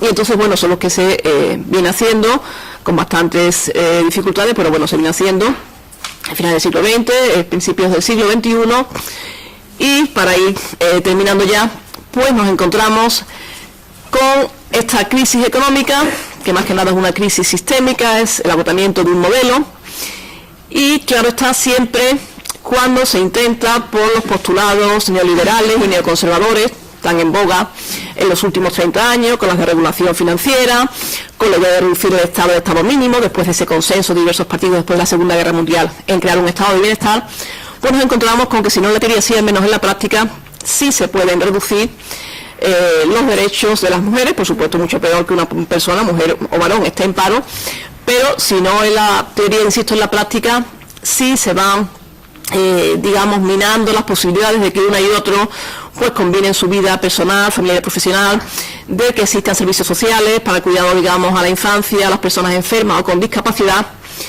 pues va a ser bastante difícil que se puedan mantener en la práctica, bueno, pues estas conquistas, ¿no? Entonces, evidentemente, como reflexión final también brevísima, pues efectivamente esas ideas de libertad, de igualdad, de búsqueda de la felicidad siguen vigentes, se han ido realizando en parte, sí tenemos ya realmente que el sujeto político en los estados democráticos ya es cada persona mayor de edad, independientemente de su sexo, del color de su piel, su religión, etcétera, pero después esto hay que llevarlo a la práctica, y a mí me gusta siempre hacer referencia a una idea más necesaria hoy que nunca, que es a pensar en la posibilidad de que los estados democráticos internacionalmente, bueno, hicieran otra vez esa regulación financiera que estaba después de la Segunda Guerra Mundial, que se ha quitado por estas argumentaciones, como dice Tony Judt, desempolvando a economistas propios del imperio austrohúngaro, como por ejemplo Friedrich von Hayek y otros, y entonces implantar, como ya han estudiado economistas en Holanda como von Parijs o en España Raventós y Noguera, pues la renta básica de ciudadanía. Y él considera que cada persona, por el mero hecho de serlo, si es nacional de un Estado o incluso residente desde el punto de vista legal, pues tendría derecho a un mínimo vital que la impidiera caer en la indigencia. Es lo que también dice Galbraith en Una sociedad mejor, que si la gente no actúa con diligencia, si no trabaja, eso no quiere decir que se las vaya a condenar a pasar hambre, ¿no? Y como última frase, bueno, pues vuelvo otra vez a Olympia de Gaulle, que efectivamente la nación, estamos claros, en unas constituciones que son pensadas para los estados, que la nación tiene que tener en cuenta, evidentemente, a la mujer y al varón. Entonces, para no pasarme, pues termino aquí y muchas gracias por su atención.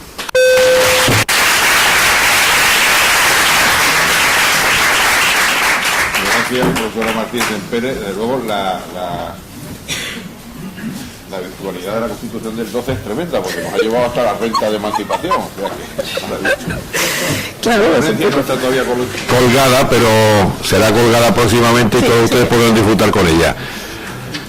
Señores y señoras, yo estoy desolado por esta apretura horaria que hace muy desagradable y difícil llevar la mesa, porque me parece que es de justicia que por lo menos, aunque no sea más que por verles las caras, ya que no nos conocemos todos, le demos opción a los comunicantes a decirnos algo, aunque sean 2 minutos de cada una de sus comunicaciones.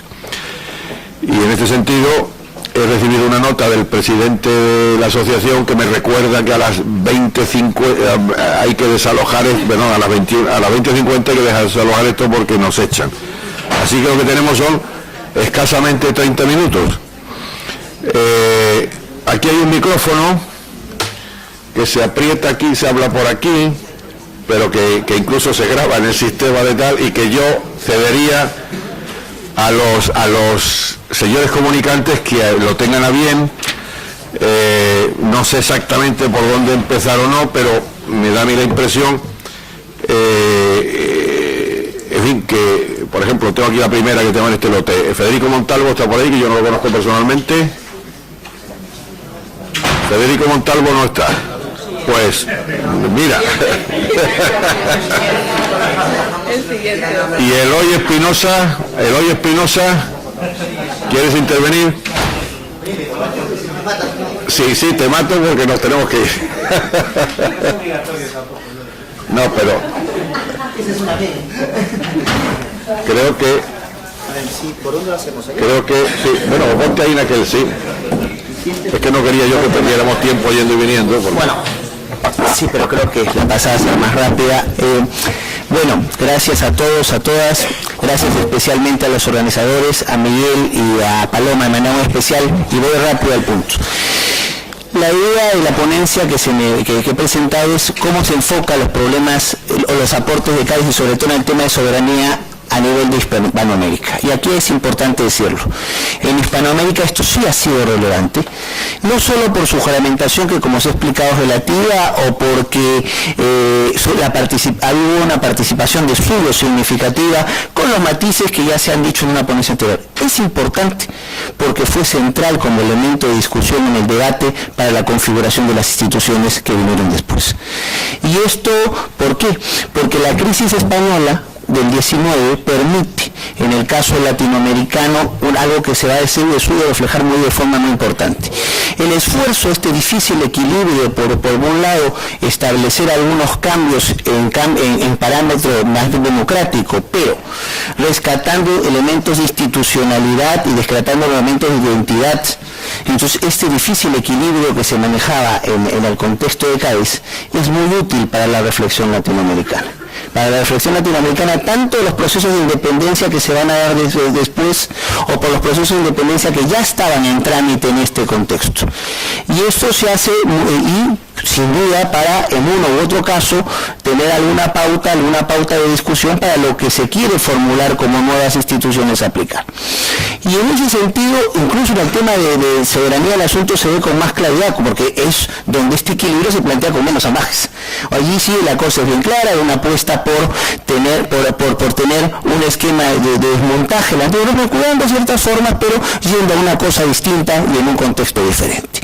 Entonces, en este escenario se entiende como nuestras constituciones latinoamericanas, incluso en aquellos países donde no se había juramentado la Constitución de Cádiz, Argentina por ejemplo, cómo van tomando el elemento de la soberanía nacional y todas las repercusiones que esto tiene del artículo 1, 2 y 3 de Cádiz.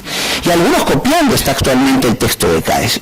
Yo les menciono al vuelo, la comunicación está para leerlo en detalle: Argentina, Uruguay, Chile, Venezuela, Ecuador, aquí presente el profesor ecuatoriano, Perú, y podría seguir en el suma y sigue. Entonces, vemos cómo, a pesar de que tenemos una constitución de una vigencia formal muy corta, hay una impronta muy fuerte en la discusión académica del sostenimiento de instituciones. Un último aporte, con esto termino para no pasarme en el tiempo. Proyectando entonces la significación, gracias Roberto, la significación de lo que se está planteando. Se puede decir que en el contexto latinoamericano que Cádiz y sobre todo el seno de soberanía es muy importante por tres cosas. La primera, porque implica un esfuerzo conjunto en una mayor igualdad de condiciones entre peninsulares y iberoamericanos. El segundo, porque es un esfuerzo por, en un contexto de crisis, dar respuestas que rescaten institucionalidad pero que planteen las cosas en un nuevo parámetro.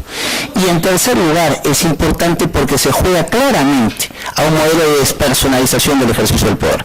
Es cierto que en nuestros países ya ninguno o muy pocos mantienen en su constitución fórmula de soberanía nacional. Estamos en la soberanía popular como argumento o en la crítica al sostenimiento del concepto de soberanía.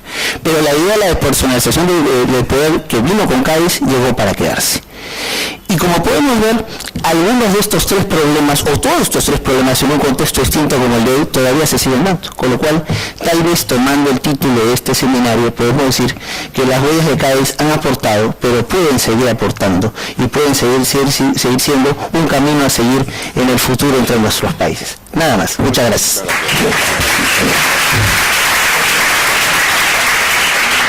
Esta ha sido una comunicación que tiene que ver con temas comparados.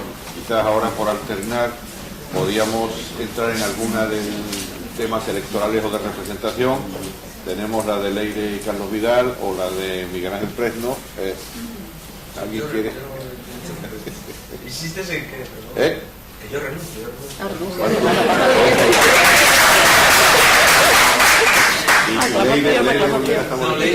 Leire no ha venido, o sea que ha renunciado.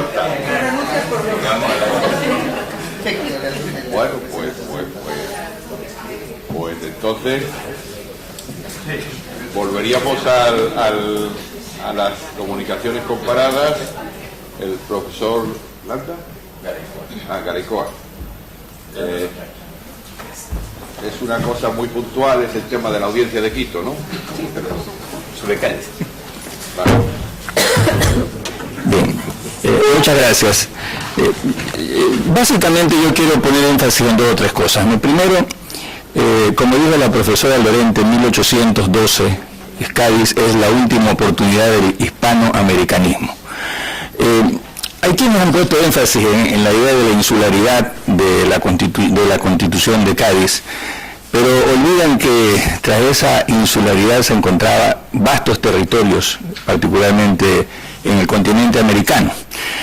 Y las repercusiones van a ser distintas, diferentes, porque no solamente se trata para la óptica de quienes concurren aquí, los representantes americanos, José Mejía Lequerica entre ellos,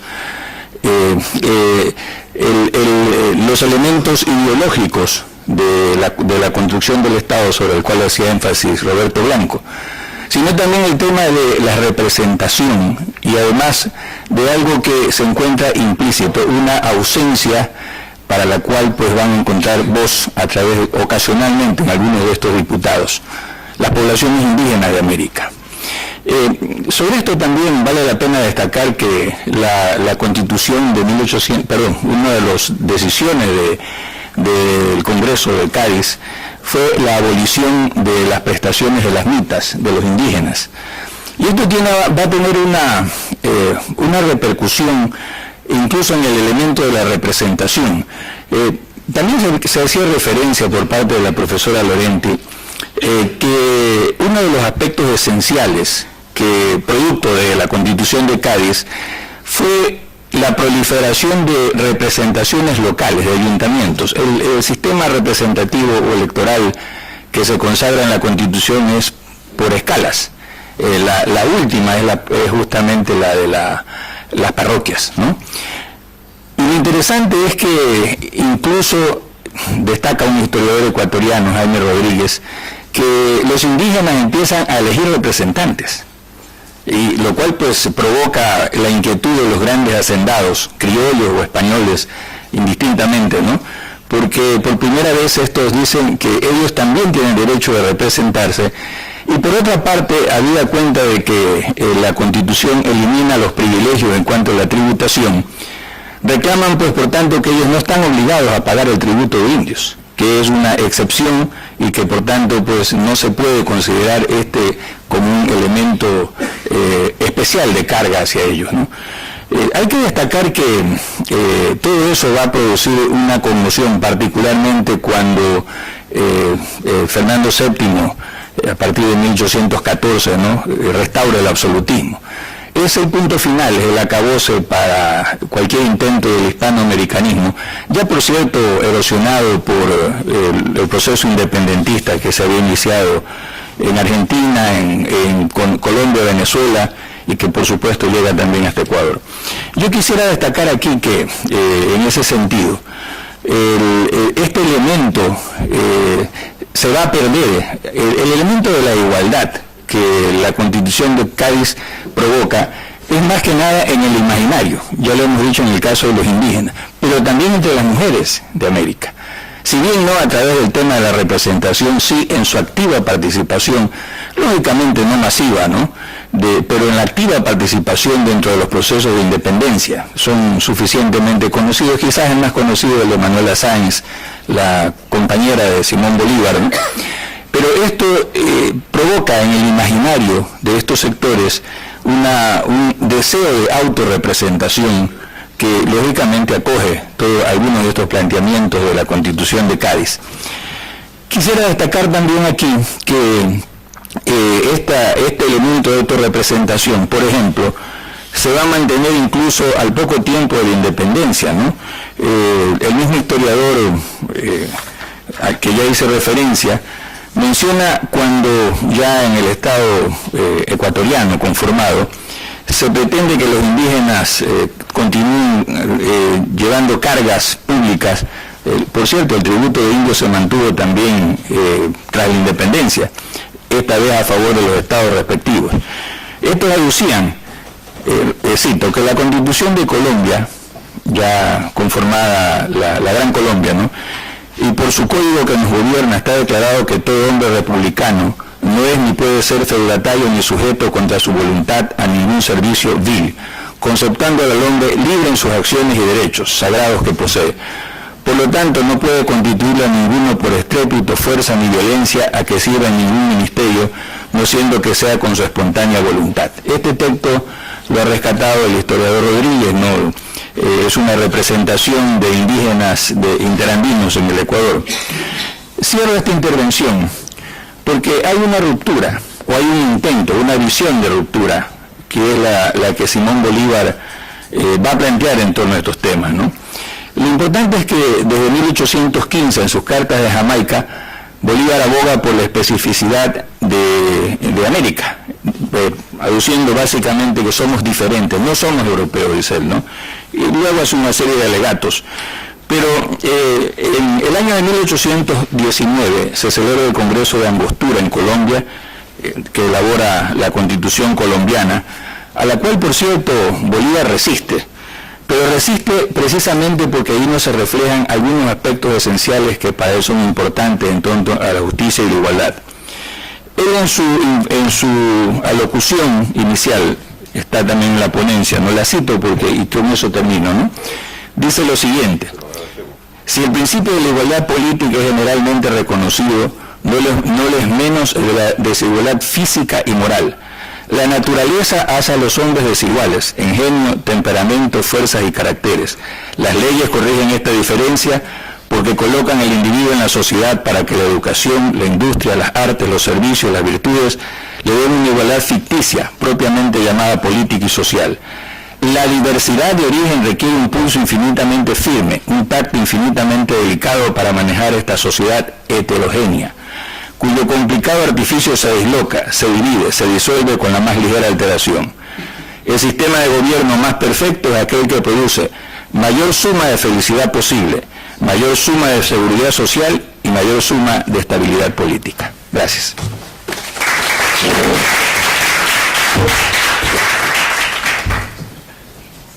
Como hay algunos ausentes, en principio nos quedaría algo más de 10 minutos y tenemos 3 ponencias, 2 se refiere también al tema femenino, el sufragio y demás y tal.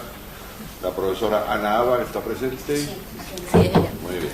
Y también de la profesora María Macías está presente. Sí, pero yo soy para ponerme subrogo a... Tú te subrogas a Eva y demás. Vuestras comunicaciones están colgadas en la página web y demás y tal.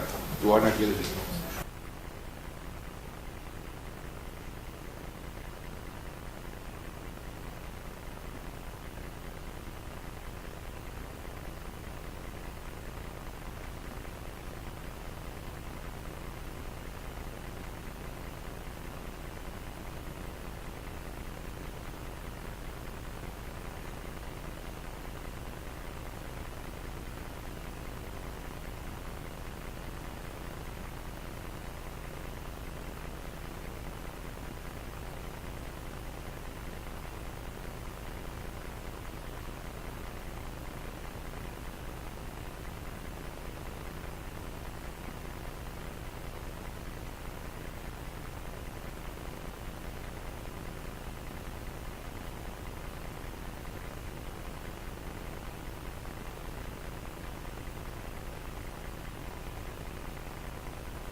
Yo creo que es una comunicación muy interesante y que también disfrutaremos con su lectura en la página web de la asociación.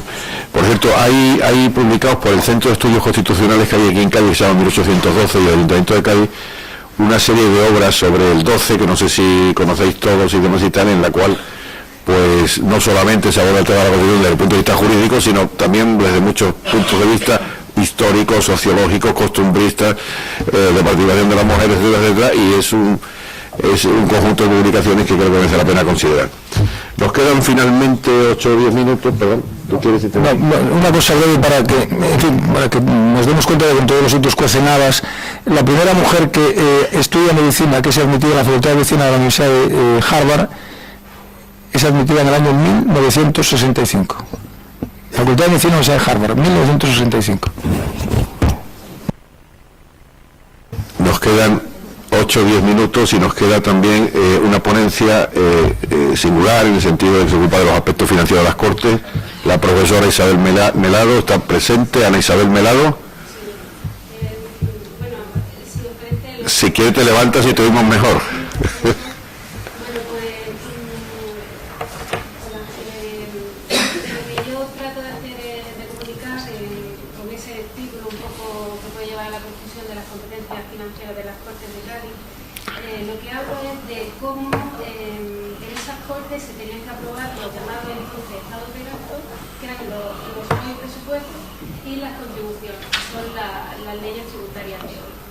Entonces, bueno, en este trabajo se hace un análisis desde el discurso preliminar a la Constitución de 1812 y el texto de la Constitución de 1812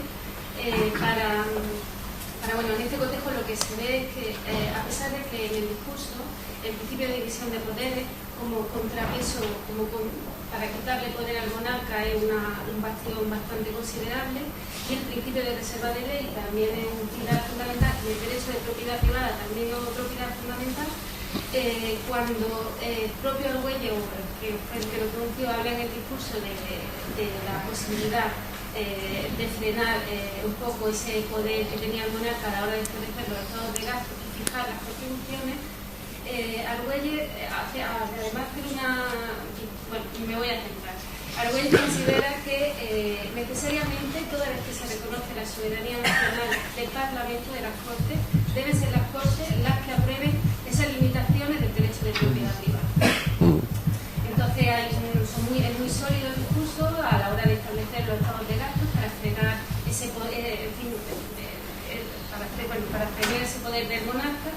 Y en fin, el principio de reserva de ley aparece muy claro en el discurso. Sin embargo, cuando nos vamos al texto de la Constitución de 1812, ocurre todo lo contrario. El poder lo sigue teniendo el monarca a la hora de fijar los estados de gasto, así como fijar las contribuciones, porque el monarca, a través del secretario del despacho de Hacienda, el que fija la cuantía de todas las contribuciones, que son los impuestos de hoy, bueno, los tributos de hoy, que deben completar o que deben ir a acompañar a ese estado de gasto.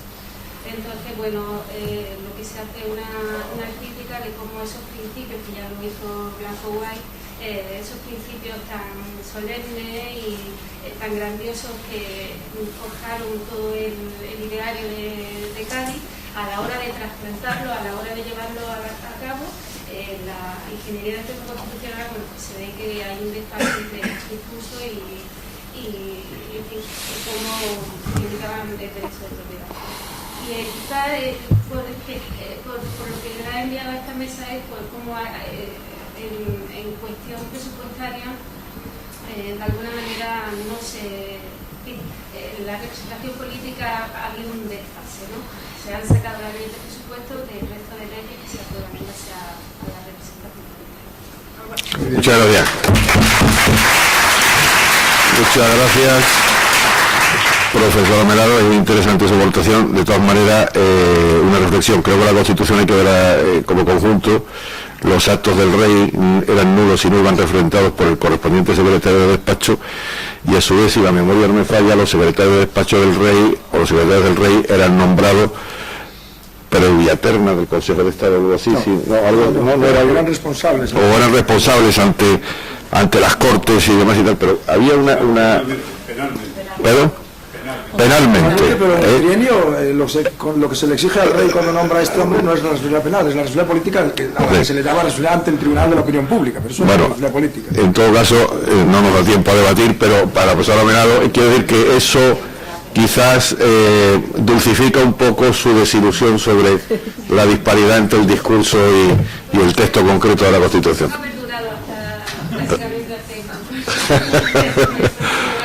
Bueno, sí. ¿Hay algún comunicante que esté presente y yo lo había preterido? ¿No hay ninguno? Pues vamos a cumplir escrupulosamente todo con los horarios. Nos quedan 3-4 minutos. ¿Alguien quiere intervenir? Germán. Quería, Roberto, preguntarle alguna cosa. Me ha chocado un poco la expresión, creo que has dicho, el rey no es nada, o el rey no manda nada, ¿no? Y, hombre, yo creo que, por supuesto, deja de ser soberano, pero es jefe de Estado, y para mí es jefe de gobierno, es decir, no hay ningún presidente del gobierno. Se le dice que le corresponde el mantenimiento del orden público en lo que manda el interior, el Estado respecto al exterior, nombra y separa libremente a los secretarios de Estado. Sí es cierto lo de la, vamos, me ha convencido un poco lo que has dicho de cierta parlamentarización en un momento en que el rey es totalmente débil, en el trienio constitucional, ¿no? Claro. Alguna expresión que has dicho, el rey es malvado, etc. Yo coincido con eso, pero el rey, yo creo que al final logra pasar por astuto y notablemente vengativo, ¿no? O sea que su imagen política, desde el punto de vista un poco del lado oscuro, al final, la cantidad de muertos que provoca, sobre todo después del 23, pues es algo Sí, brevísimamente para que podamos irnos a cenar. Claro, el rey no es nada en comparación con el monarca constitucional del siglo XIX. Claro que el rey tiene muchísimo poder, tiene muchísima influencia. El rey lo dice cuando en el 23 o en el 14, no recuerdo si es en el decreto de mayo del 14 cuando deroga la Constitución, o en el del 23, yo creo que es el de mayo del 14, que es el conocido, dice que las Cortes lo han convertido en un mero ejecutor delegado que no rey. Que no rey. Y es verdad, es decir, que el rey pierde la facultad fundamental, las dos facultades fundamentales en relación con el proceso legislativo y el proceso ejecutivo. En relación con el legislativo pierde la facultad de impedir la perfección de las leyes, es decir, que en última instancia es una cuestión de tiempo, y en relación con el poder ejecutivo, si la Constitución se hubiera asentado, no hay ninguna constitución, no hay ningún texto constitucional del siglo XIX, ni uno solo, porque el caso inglés es un caso popular, pero no hay constitución. Ningún texto constitucional del siglo XIX que impida al rey convocar las Cortes y disolverlas. Ninguno. Ni la Constitución noruega, ni la Constitución sueca, ni la Constitución danesa del 48, ni las constituciones francesas del 14 o del 30, ninguna constitución del siglo XIX, salvo las revolucionarias, la del 48, en fin, salvo las revolucionarias, ninguna constitución impide al rey controlar el proceso político. Y se ve muy bien, insisto, se ve muy bien en Constant, que ha pasado por ser otra cosa distinta a lo que era. Constant era un gran defensor de la monarquía constitucional, de la monarquía, no de la parlamentaria, y escribe el curso de política constitucional no contra la monarquía parlamentaria, contra la monarquía constitucional, sino a favor, poniendo a los europeos ante el peligro de la parlamentarización que se está empezando a entrever en Inglaterra, solo a entrever en Inglaterra. Pero él está defendiendo la monarquía constitucional, una monarquía donde el rey tiene que disolver, convocar, suspender y nombrar a los secretarios, porque la facultad de disolución es fundamental por una razón, porque si hay conflicto entre el ejecutivo y el legislativo y tú no tienes posibilidad de disolver, al final gana el legislativo y consecuentemente pierde el rey. Es decir, si el rey pierde la facultad de cesar, pierde la facultad de nombrar, como se ve perfectamente en Inglaterra, y el caso de Inglaterra lo demuestra de una manera palpable. En relación con la imagen del rey, bueno, la mejor idea de la imagen que los liberales españoles tienen del rey durante todo el siglo XIX, ¿no?